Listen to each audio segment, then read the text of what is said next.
Hi, this is Dr. Bob Whipple. Good to talk to you now. I've got 4 or 5 reminders for revising papers for your final portfolio. Let's take them in order. First of all, number 1, for paper number 1, project number 1, make sure if you're revising paper number 1 for your final portfolio, make sure that you have an intro and a conclusion, a developed more than just a couple of lines, intro and conclusion, because as I said on some of your papers, multimedia needs intro and conclusion just like a traditional paper does. For paper number 2, I've got 2 suggestions. Number 1, if one of your sections deals with the multimedia, make sure that you choose at least one, preferably 2 of the multimedia elements, such as the drifting snow at the beginning of the article, or the interviews with the survivors toward the end, and make sure that you describe them in detail. Don't just say that there was a multimedia element and it was very nice. Describe it, tell it what it did, tell what effect it had on you. With the interviews at the end of the article, quote the interviews. Another suggestion for paper number 2 is that if you're talking about language or diction, make sure that you have direct quotes from the article.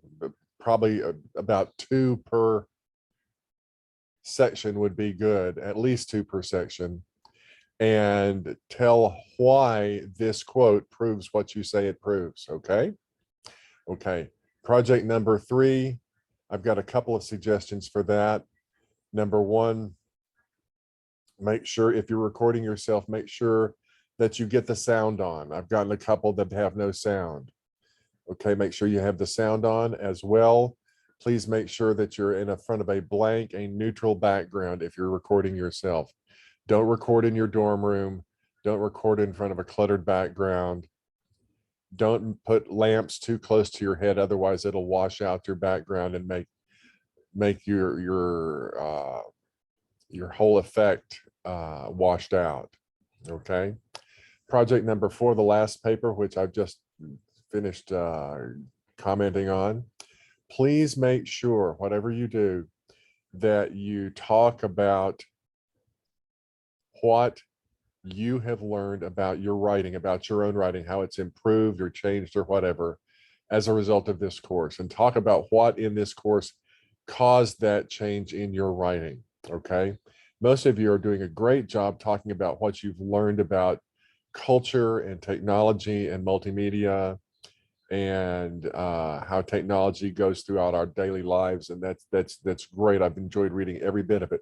But this is a writing course. We haven't had a lot of didactical do this, do that kind of instruction. This is not that kind of a course, but everything has been designed to influence and affect your reading and your writing, rather, either in traditional ways or in multimediated ways. So talk about that. Okay. Thank you very much for this class. I've enjoyed reading everything that you've written. I've especially enjoyed reading your sort of summative paper 4s and your short assignment number 10, where you give hints for next year's class. I should be sure to give some of those hints to next year's next fall's students when I teach this course again. Okay. Thanks very much. If you have any questions, let me know. Please be aware that your final portfolio is now due not today, not yesterday, but Tuesday, that's the 14th, by noon. Okay, so you've got a little extra time. If you want to re-look at one of your papers that you've already turned in for your portfolio, please do that. Please feel free to do that. You've got extra time. Thank you very much. And I hope all of you have a wonderful rest of the summer. And if you're in Creighton Hall in the fall and have a few minutes on your hand, few minutes on some time on your, have a little time on your hands, drop by my office, 134E. I'd be delighted to see you and say hi. Bye-bye.